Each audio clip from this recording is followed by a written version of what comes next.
sparkling, golden, pure, refreshing. Oh, hey, now come on. Hang on now. Can't we just settle this over a pint? No. All right, then. Come on!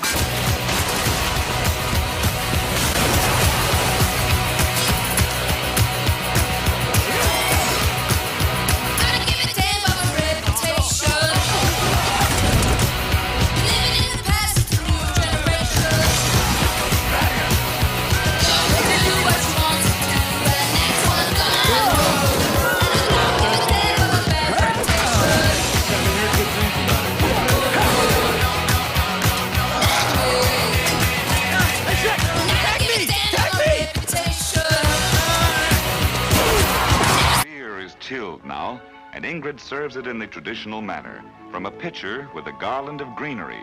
Mmm.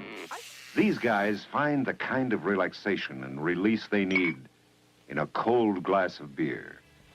For them, only beer does it.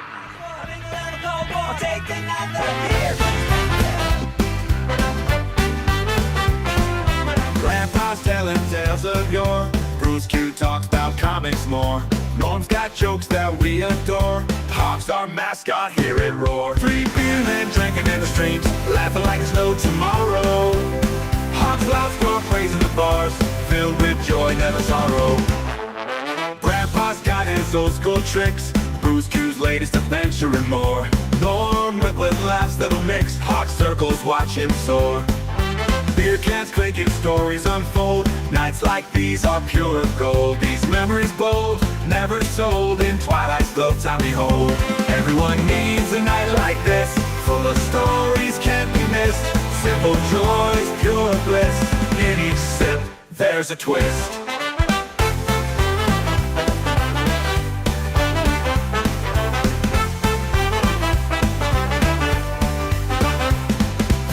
Men drinking in the streams, laughing like there's no tomorrow. Hawks, loud spark raising the bars, filled with joy, never sorrow. 3BeerMen drinking in the streams, laughing like there's no tomorrow. Hawks, loud spark raising the bars, filled with joy, never sorrow. Grandpa's got his old school tricks, Bruce Q's latest adventure and more. Norm with laughs that'll mix, Hawk circles watch him soar. Beer cans clinking, stories unfold. Nights like these are pure gold. These memories bold, never sold. In Twilight's glow time behold. Everyone needs a night like this, full of stories can't be missed. Simple joys, pure bliss. In each sip, there's a twist. In each sip, there's a twist.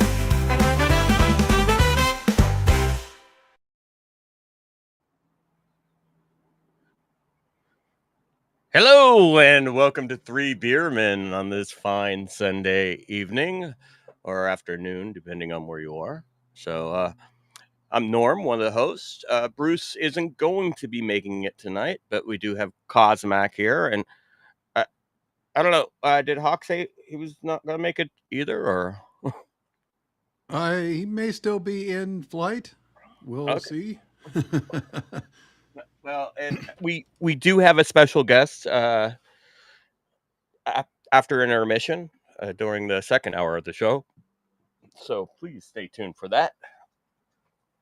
But in the meantime, I guess I'll tell you what I'm drinking. All right. Let's start with you, Norm. What are you drinking tonight? Well, since we're having a coffee themed kind of a show, I got myself a coffee porter. I've been wanting to try this one for a while. It's from a local brewery here in Southern California, Smog City Brewing. I've had their beers on the show before, a couple times at least.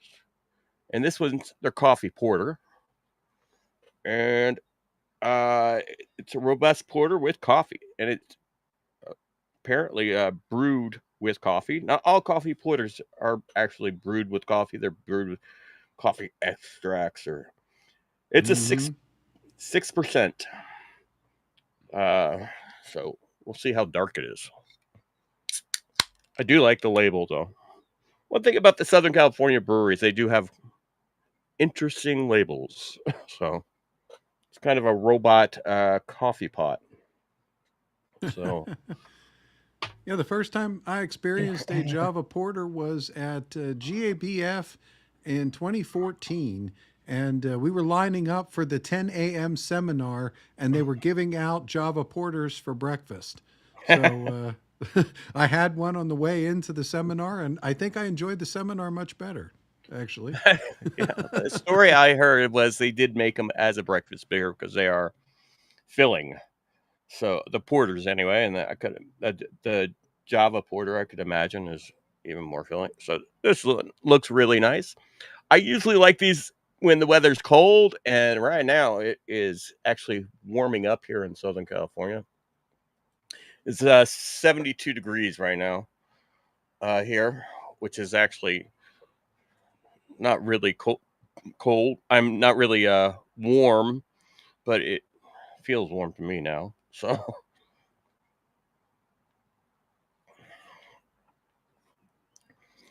definitely rich. I can taste the coffee, definitely. I roasted some coffee this afternoon too, so the whole aroma of coffee is in the air right now. But I could definitely taste the coffee in there. So it's uh it's rich but not too thick. It's really smooth.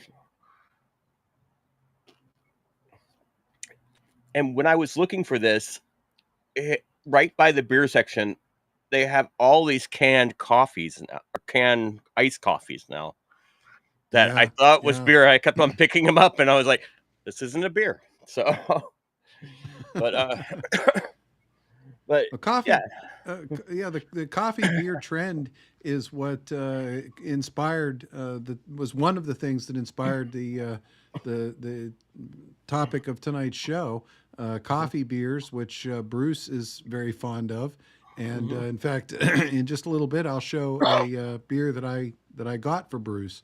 That was one of the inspirations, but another inspiration for tonight's show is actually the beer that I'm having tonight.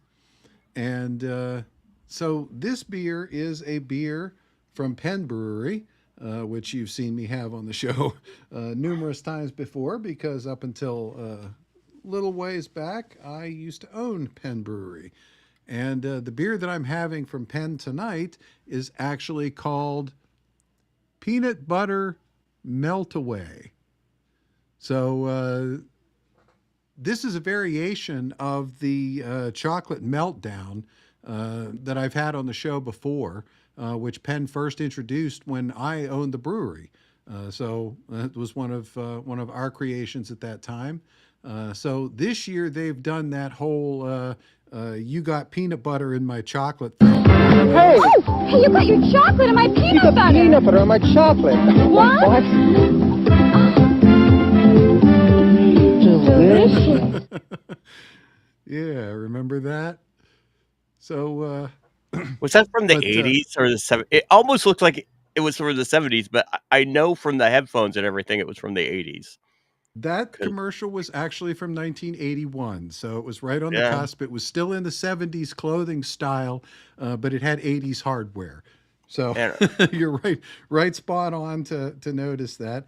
yeah, So rather than Reese's, what Penn did is they teamed up with a local candy maker called Saris, and they make a mean peanut butter melt away. One of my favorites, actually. So they have themed this beer in that style, and it is a stout.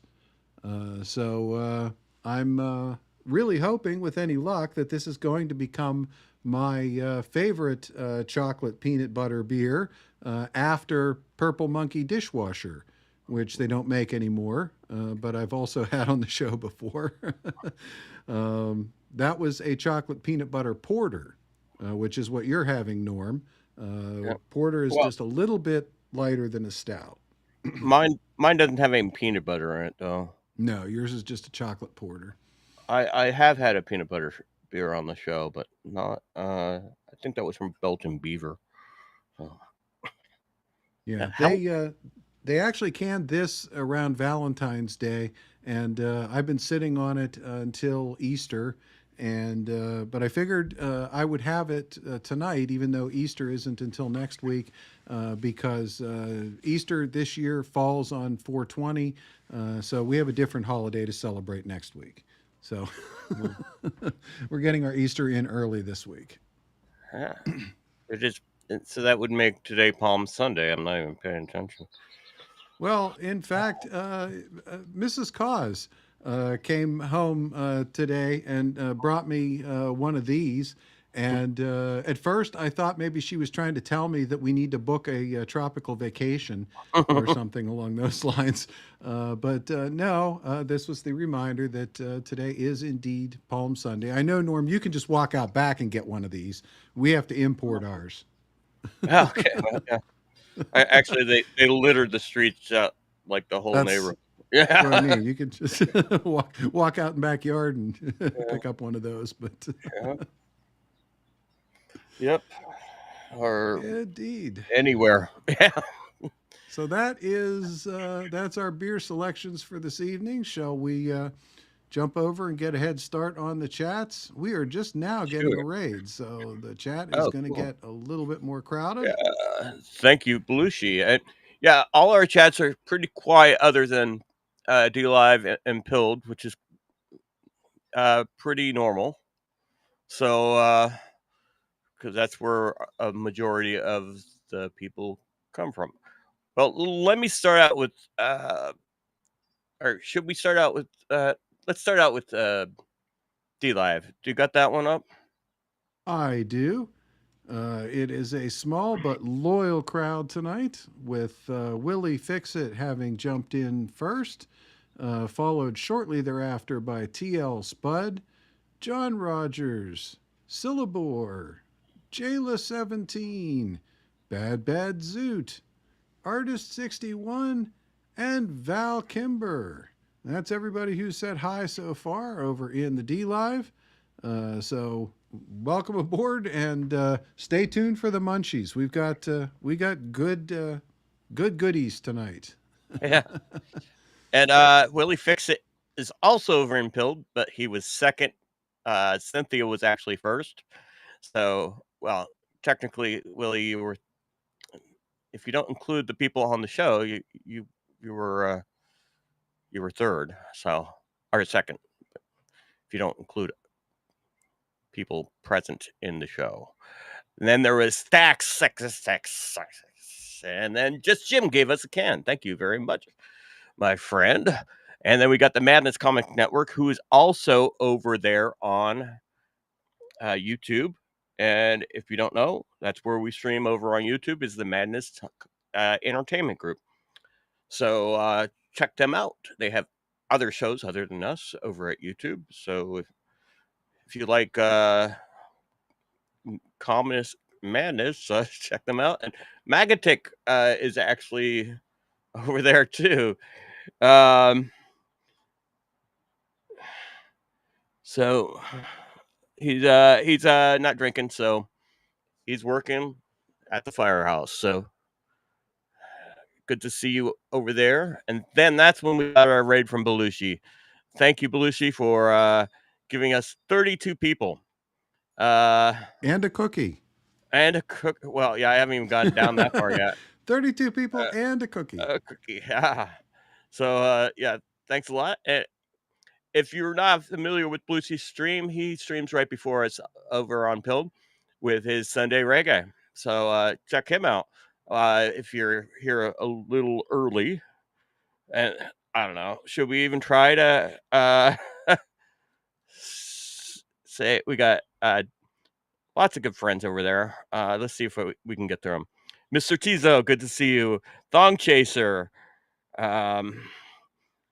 Seize the Day 911, Purple Pumpkin, Trip Robinson, Ghost Pepper, Dread Quarters, Harley Quinn 369, Misadventure, Goat Star, Goat, Goat Ghost Starter. Rider. Yeah. It's Ghost Rider, Norm. Oh, Ghost Rider. Tuppy, it's good to see you. Smart Poker, good to see you, my friend. Talked to you earlier this week. Mouser77. Here's one. I'm not good at pronouncing names. Uh, Easy Sheriff, does it. It's yeah, easy easy does it. does it, Norm. Yeah, thank you.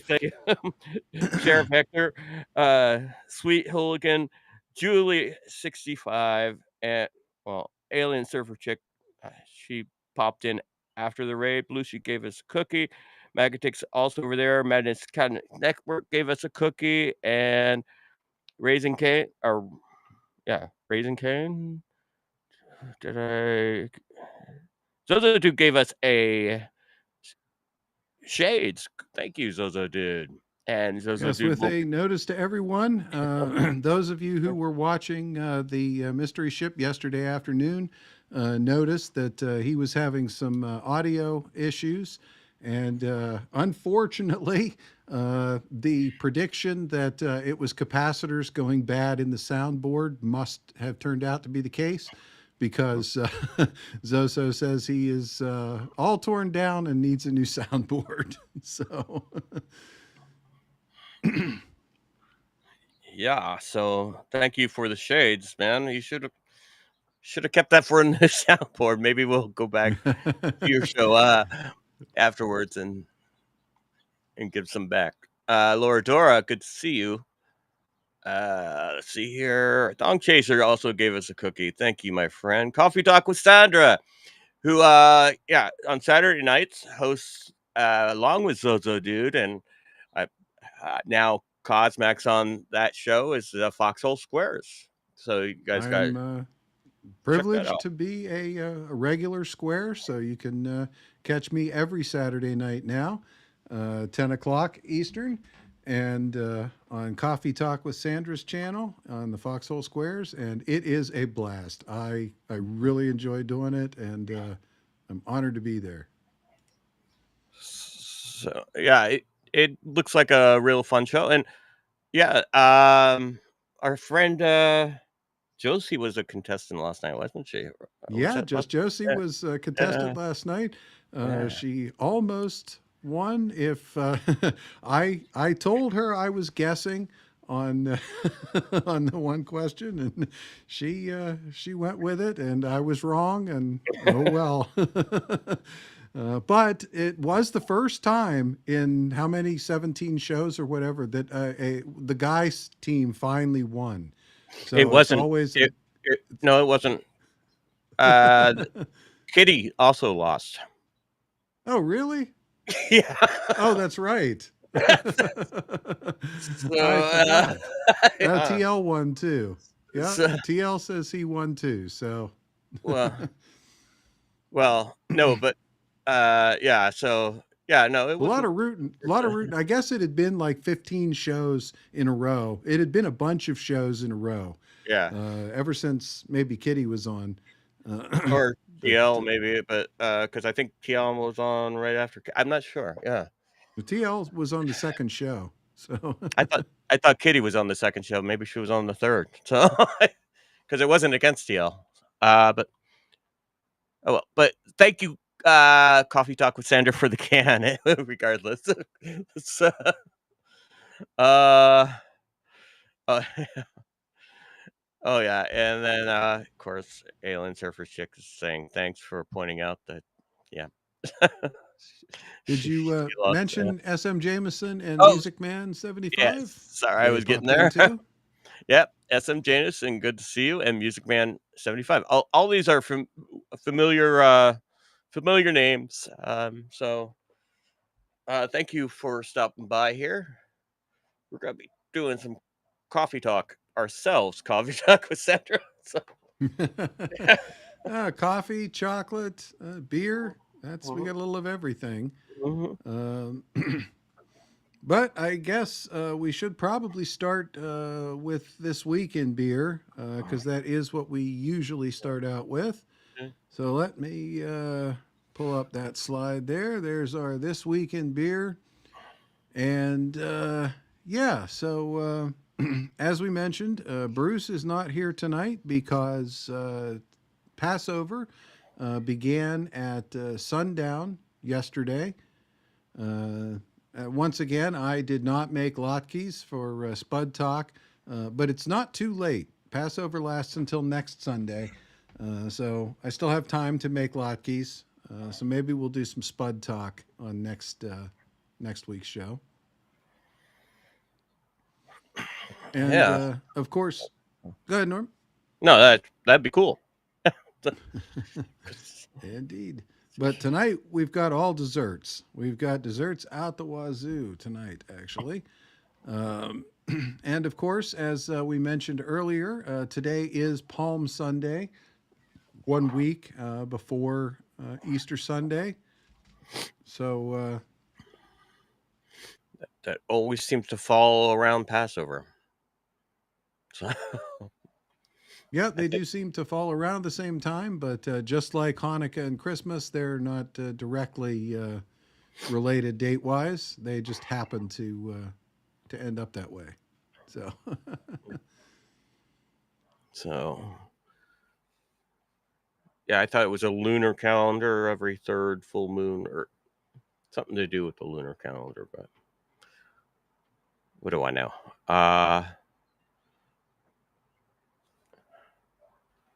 Okay, and then Blue She just says, what playoffs are you talking about? Blue She is also on Coffee Talk with Sandra. He's always the center square. So, he is the star. That's what yeah, they call the center square. yeah.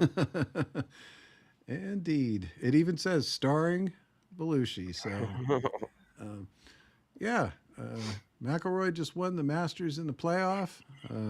Mrs. Cause is on her way home from the Penguins game. Boston beat the crap out of the Penguins tonight. So, it's one of the last games. I think she might have tickets for one more game yet this season, and then that's it. There's not too many more games. And they're not going to the playoffs, obviously. But we're not a sports show. That's It's yeah, been that's SM Jameson said it. I don't do sports ball except for disc golf. Fair enough. If it yeah, weren't but for Mrs. Cause, I would have no idea.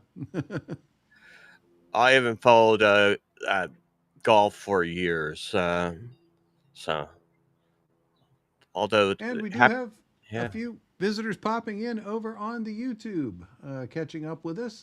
Time Scales is popping in. I saw a really good show on Timescales channel over on YouTube the other day. It was very interesting. So you might want to check that out. And Agent Josh Perry, aka Jack Darrison, has joined us over on the Madness. So welcome aboard. I have to check out your show, Time Skills. I'm not familiar with it, but a fellow Californian and Time I Self sounds like a interesting show. So, I made a note at one point a long time ago that Timescales dropped something in the chat about reaching out and maybe coming on his show as a guest. yeah. So we'll have to see if we can make that connection. But he's looking for a kosher Coca-Cola, and too bad Bruce isn't on because he Yeah, would know more about that. indeed. Oh, All right. Well, I did have a little bit of news to discuss. I don't know if we want to bore everybody with news or not. Specifically, it was the tariffs, the impact of the Chinese tariffs. That was kind of interesting. I saw an article, and I meant to clip it up, and I ran out of time before the show. But it was from China Observer, which is another really interesting channel over on YouTube. Gives kind of a very blunt appraisal of what's going on over in China.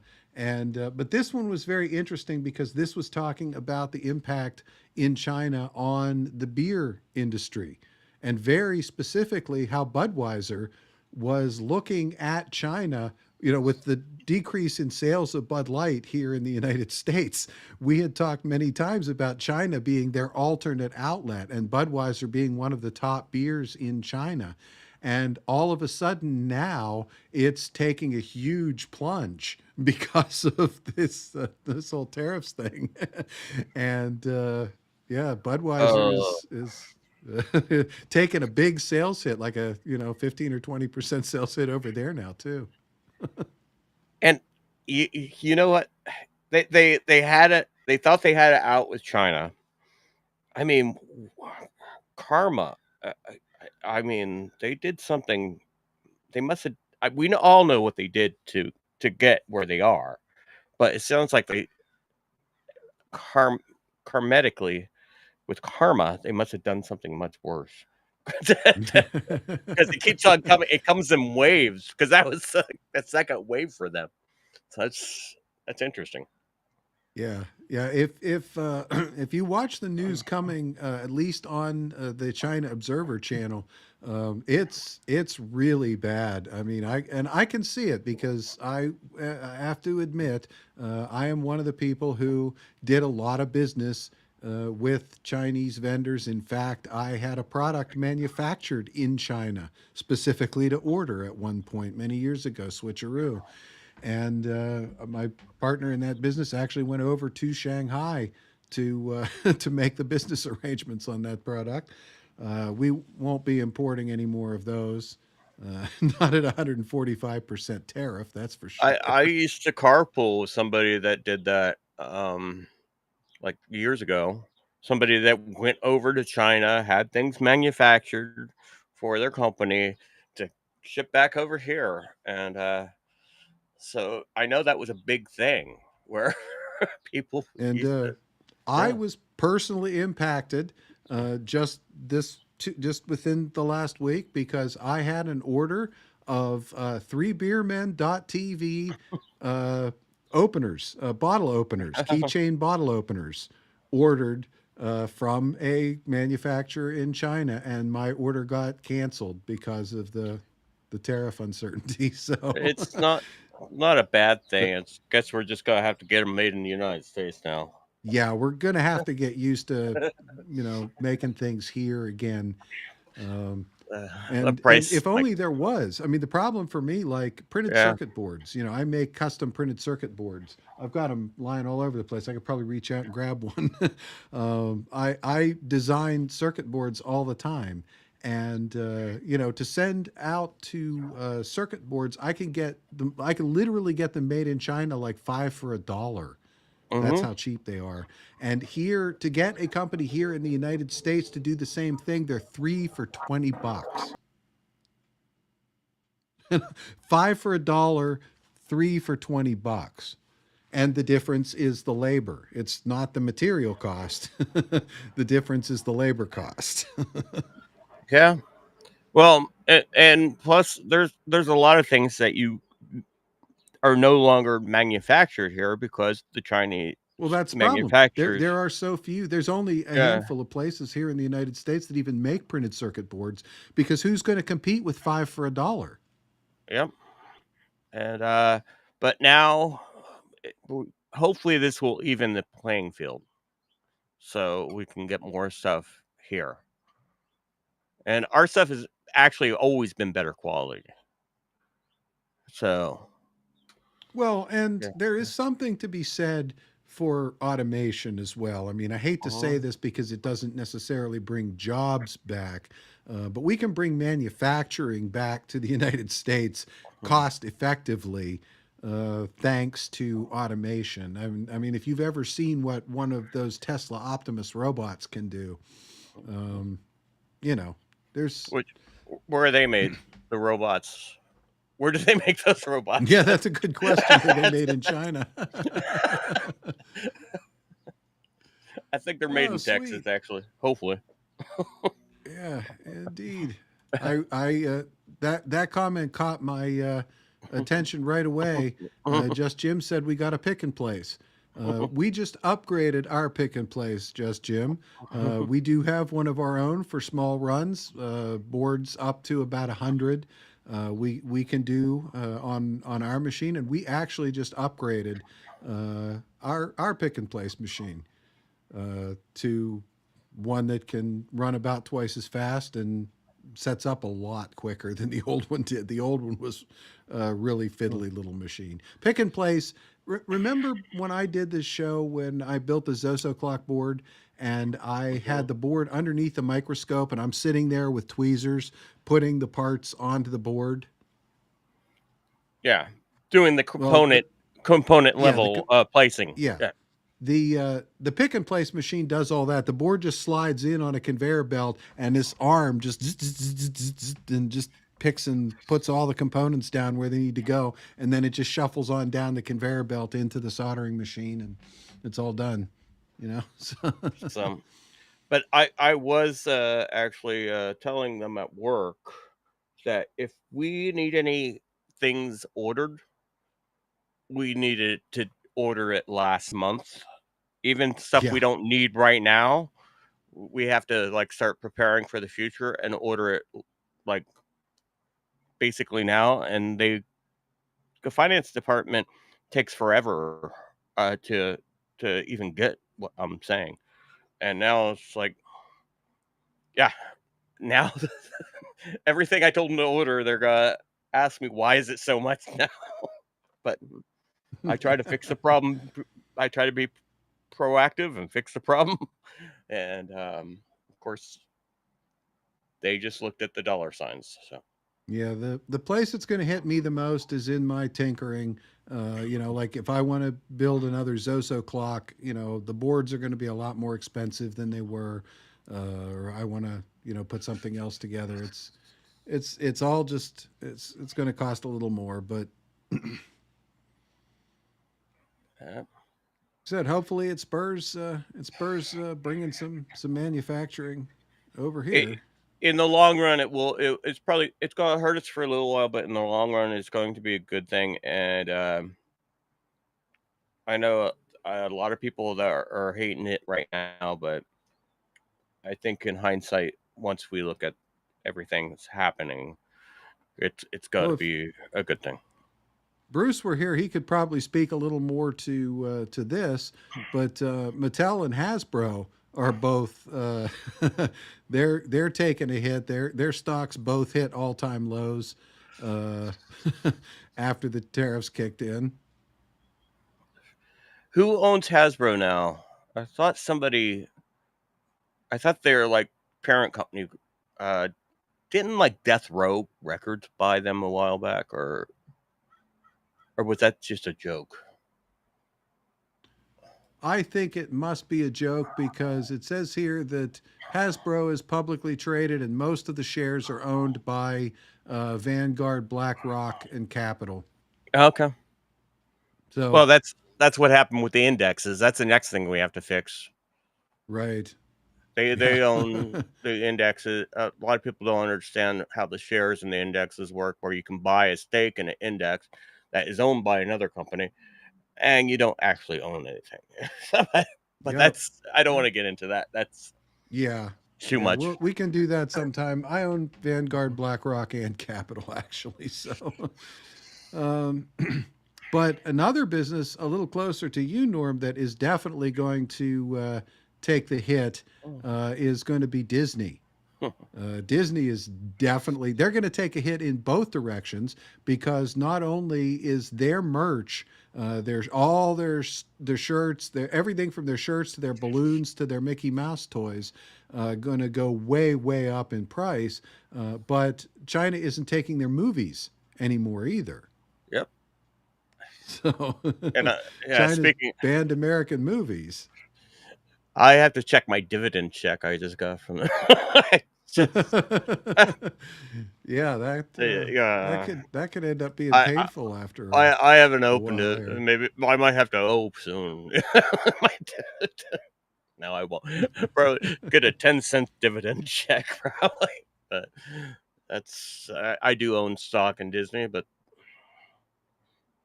that's just so I can vote, which doesn't mean anything because I don't own enough. So,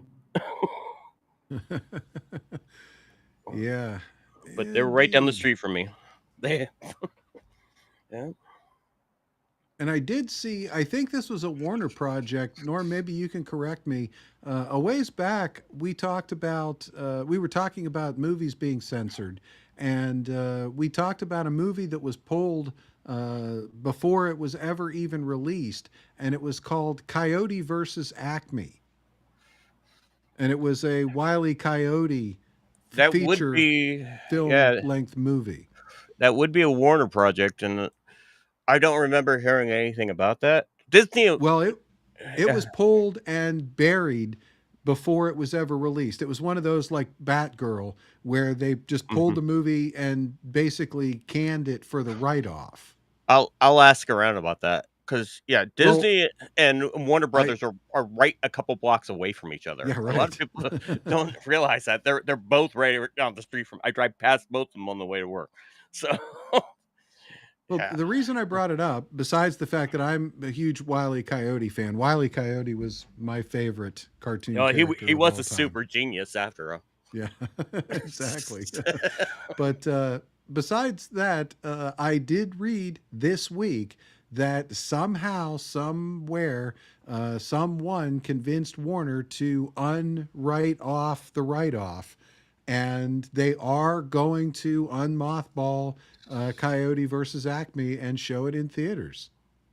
Oh, Probably because they need theater revenue after the Snow White exactly. movie. It's Well, it is the theaters hurting more than the studios, like AMC, theaters, man theaters. They are hurting a oh yeah. lot more than the studios are. Yeah, I'm sure the Minecraft movie is a nice puff for them, but they're Uh-huh. not going to survive on binge moving. They need a steady stream of customers in Mhm. order to be financially viable, and there's just not a steady stream of movies people are willing to Uh, go pay money to see. well, and unfortunately, the pandemic, which has been 5 years now, believe it or not, changed everything. Back in 2020, where people were just they scared people to death from going out, and people got comfortable staying at home and streaming from home, and so they actually put them into this mindset that yeah, we wait a few weeks and we can watch it from home, or a lot of times right now, everything at the theater, you can pay $20. You could actually pay Yes. less Yeah. for Yep. streaming it at home. Yeah, exactly. By the time you factor in popcorn and drink and gas to get to the theater and parking and whatever, yeah, it's costs you less to spend $20 to watch it at home, and then the whole family can sit around and watch it. And then Mm. yeah, the theaters were like, we have this sound system, we have this, but for a consumer level home sound system, so, Well, yeah, exactly. That's Sil just commented, somebody out there just commented about the 65-inch TV. No, it was Zoot. Yeah, once you get into that size television and you're sitting 10 feet away from it, basically it's taking up the same amount of side to side vision, the same amount of your visual space as a theater screen would if you're sitting in the middle of the theater. So, if you truly want that theater experience, I have friends with screens in their backyards yeah, and projectors that are actually, if you have the resources, they aren't that bad. I could probably do something like that if I had a big enough space. So it's not that difficult anymore for a regular consumer level person to get that equipment. So yeah, yeah, it, indeed. It's not uh, like it was in 2006 when we bought our first plasma TV, and I think it was 42 inches, and it cost, I want to say, or might have been 50 inches, and it was like $2,600. Now you get a 65-inch TV for $800.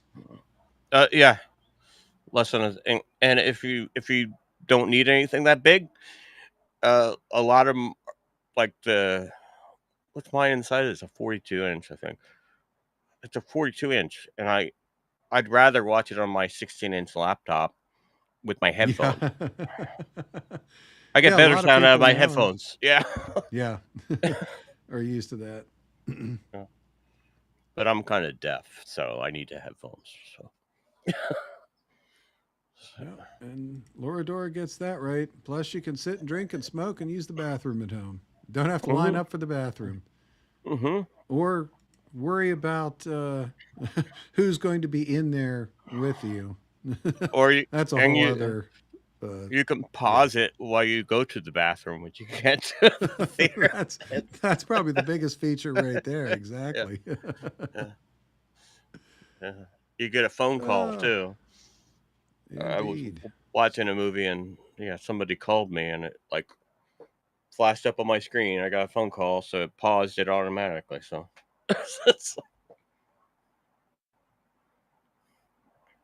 so yeah, Yeah, indeed. it, and I feel bad for the theaters. So they were, we work with them at work a lot. We work with AMC. We work with Man. We work with a lot of the smaller chains too. So it's going to affect my work a little bit, but not really because we work with Amazon and all those people too. So Well, yeah, Amazon's got about 1/3 fewer sellers right now than it did. Mhm. um, Well, because Amazon. all the drop shippers are all Uh, off of there now. I'm not talking about their production. I'm talking about. I mean, their like everybody hears Amazon and think about Oh, you're Amazon, talking Amazon Studio, yeah, which is actually MGM. They yeah, bought one of right, the, yeah. They bought they, MGM. they bought one of the, and that's one of the oldest studios in Hollywood. And a lot of people, Metro Goldwyn Mayer, that they were one of the first studios in Hollywood. They have a big name, and Amazon bought them. MGM I and Amazon are the same place. stayed at the MGM Grand in Las Vegas once. Yeah. And thank you, my friend Ben Band, for the cookie. And Band is like, I did not know normal. Yeah, you always tell me that I am a different person on this show than I am on other shows. When I'm on a panel, I play a character of a caricature of myself. By the way, I think I've told you that before. That you never know who Ah, I am. Flip City indeed. Magazine came into the YouTube, so good to see you too. And David Dog Spa. Cheers, David Dog Spa over in the Rumble. So, Indeed. Dog so Chaser's got the right idea. 65-inch Bose speakers, Yamaha yeah, receiver. yeah. The Bose are actually great. I have some Bose on my Oh, computer in the Bose, other. they did some pretty awesome speaker engineering. Hmm. Hmm. I All have some right, Bose well, myself. Yeah. that's what I had for this week in beer. What I'm thinking is, with 20 minutes until intermission, maybe we should go ahead and get into the first, the meat of the show. Except we don't really have meat. It's all chocolate or coffee or beer. Or in fact, for the recipe that I have coming up after intermission, it's coffee, chocolate, and beer, all in the same recipe. But you'll have to stay tuned for that one. But on tonight's cover, I did promise tarts. And since I couldn't uh, From round up band any other tarts, Coffee Gold. coffee good. Good. Uh, we're going to start out tonight with our tart, and tonight's tart is actually a called a salted caramel chocolate tart, and this is something that I ran across. There's a chef over on YouTube. His channel is Darren Grady, Grady. Darren Grady. He's a former royal chef. He used to be Queen Elizabeth's chef at one point, and he likes to share various royal recipes. And in this particular case, let's see what I got here. Does it get in trouble for sharing state secrets, or? Yeah, that's a good question. I Uh, don't know if. Ah, uh, indeed. Let me get that comment up there. Just I could show it. Uh, Alien Surfer Tick says, "No tarts. I'm not on the show tonight." So. yeah, and Ben, that's not those type of tarts. Yeah. Yeah, exactly. Well, that's what I got when I was googling for pictures. That's for sure. And I kept And writing every time I. Go ahead, Norm. I just want to say hi to my friend Maybe Kuka. Sorry. So, hey, how you doing? Oh, nice. So, Indeed. And Laura Dora Zoran says, did. "Yum." Do you love? Indeed. So yeah, and as I was making notes for this, I kept typing tort, T-O-R-T, which actually isn't even the right spelling for the dessert. T-O-R-T is like lawsuit. Torte is a cake-like dessert, but not as it's denser than cake. But tart is something completely different. Tart is actually a baked pastry shell with a filling of some kind, often at times a fruit filling or the like. But as I mentioned, in my particular case tonight, we are going for a caramel filling.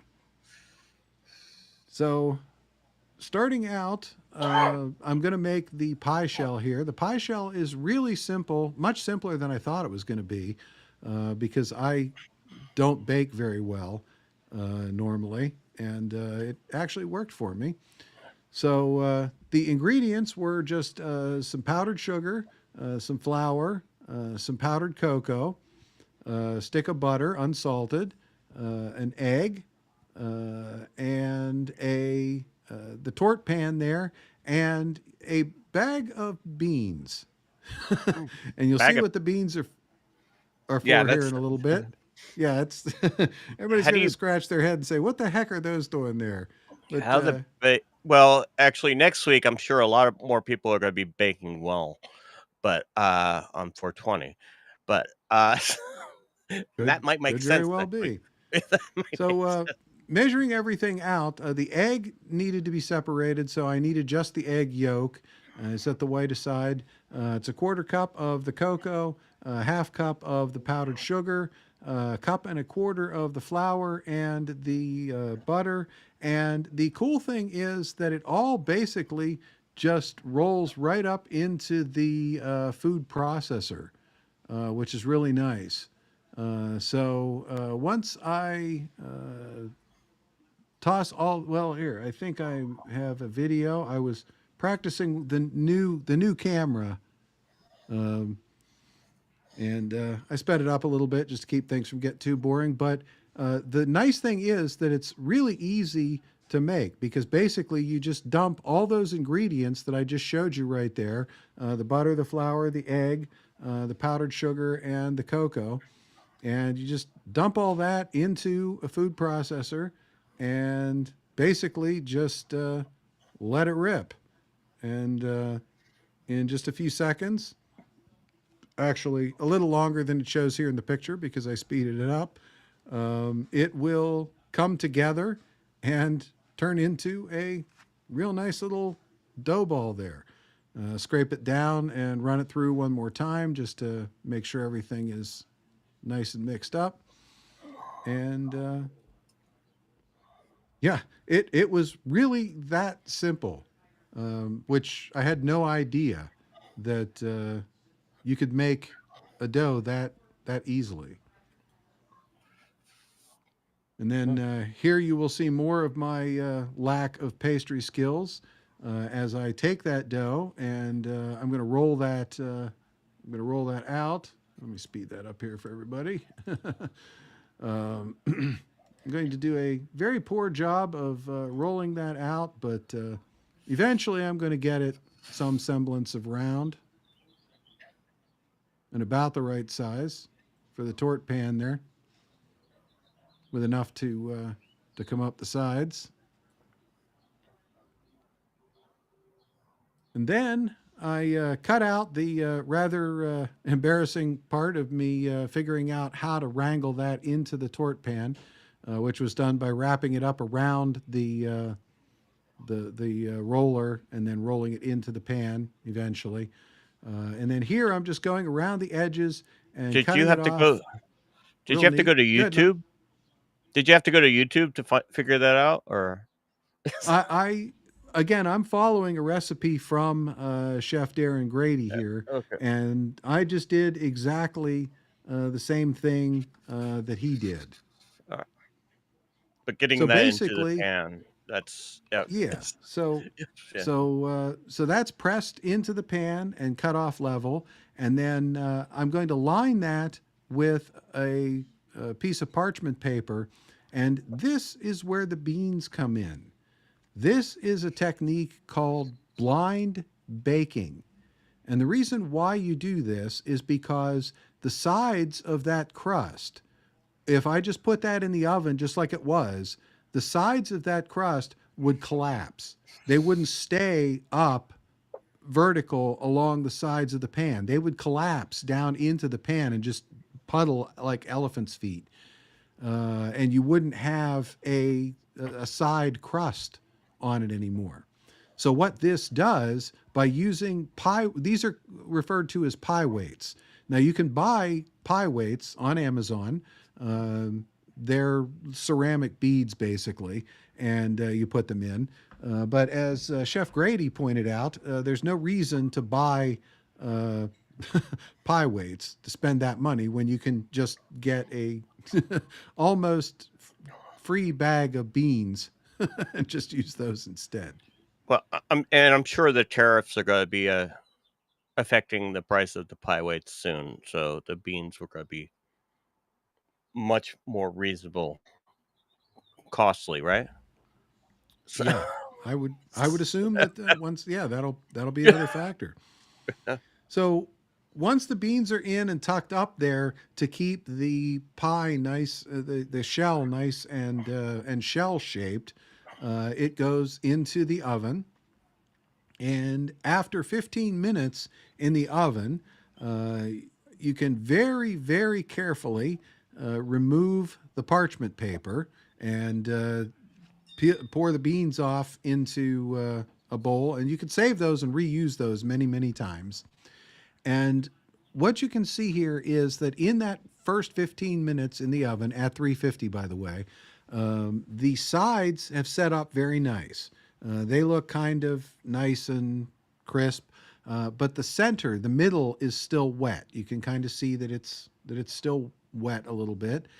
So like this, now that the sides have set up, it can go back into the oven just like this with no parchment paper for the center. Another 10 or 15 minutes. In my case, it took 15, and it's baked up all the way through. And now I've got this really nice chocolate pie crust or torte crust. So that was part one. So now this is going to go aside, and this is going to cool until it's completely firm. And while it is cooling, this is where I am going to start the caramel filling. So the caramel filling is also real simple, ingredients wise. It's sugar, cream, butter, some water, some corn syrup, and in my case, I'm going to use mascarpone cheese. You could use creme fraiche, you could use whipped cream or sour cream, but in this particular case, mascarpone, it doesn't really add any cheese flavor to it, but it's what Chef Grady uses. So that's what I went with. you're just following the recipe. So, I'm just following the recipe. And in this case, Mrs. Cause was very specific when I made this. She said, follow the recipe. because she knows how I like to riff on things and how that doesn't always work out. So now the brownies that you'll see later in the second half, I riffed on those really good, and they came out all right. But that's for the second half. Meanwhile, starting out, I put the sugar, the water, and the corn syrup, a little corn syrup, in the pan, and I then bring that to a boil, and that is the caramelization process. So let me see. I think, well, you can see it over time here. I took a couple pictures, but I did actually run a video. There is a time-lapse video of the sugar, water, and corn syrup working its magic over the course. You can see it's almost transparent right now. It's almost water-like. But what'll happen is that over time, it will start to darken and thicken. And you want to be careful with this. One thing when you're making caramel, you do not want to be tempted to stick anything in there. Don't stick a whisk in there. Don't stick a spoon in there, because what'll happen is that the sugar will crystallize around that, and you'll get chunks of sugar in your caramel, and it's not good. And don't stick your finger in it either. You will get a severe burn. And here's another way to get burned. Don't do what I did. When you add the cream to the hot caramel, do it all at once. Don't try to hold the thing over and add it slowly, because the steam that comes off of that will burn your hand, just like it burned mine right there. We saw you pull away. Yeah. Yeah. That hurt. I should have just dumped it all in at once. I was trying to keep it from overflowing, but that's why you use a large pan to make caramel. It's important that you do that in the large pan. And then I put in the butter and the little bit of mascarpone that's in there, and just whip that until it's all the butter is nice and melted and everything is well incorporated. Checking the comments there. TL says there's already been a crash in the pie weight market. So anyway, once that is all nice and mixed up, I am just going to take that, and that is going to pour very nicely into that shell there. I sped that up just because my silly camera angle was mostly just pictures of my arm anyway. Still getting used to using the camera. There is the caramel filling in there. Now that is going to cool for quite some time. That is going to cool off until it firms up, and it will get nice and firm. And once it is nice and firm, then the final, the topping, so to speak, starts out with just some, you can use dark chocolate or semi-sweet. If you're making this for a household that has kids in it or grandkids, and the kids are into the milk chocolate, you can absolutely use the milk chocolate on this. If you want to make this more adultish, which is what I like, the dark chocolate is the way to go, or at very least semi-sweet. And what I'm going to do with this, if I just melted the chocolate and put it on top of this, when it firmed up, when it hardened, the chocolate would just be solid and it would be impossible to cut. So what I'm going to do is I'm going to take some cream and I'm going to boil that cream, and I'm going to add the chocolate to it. Let me see if I got a video for that. Yeah, there it is.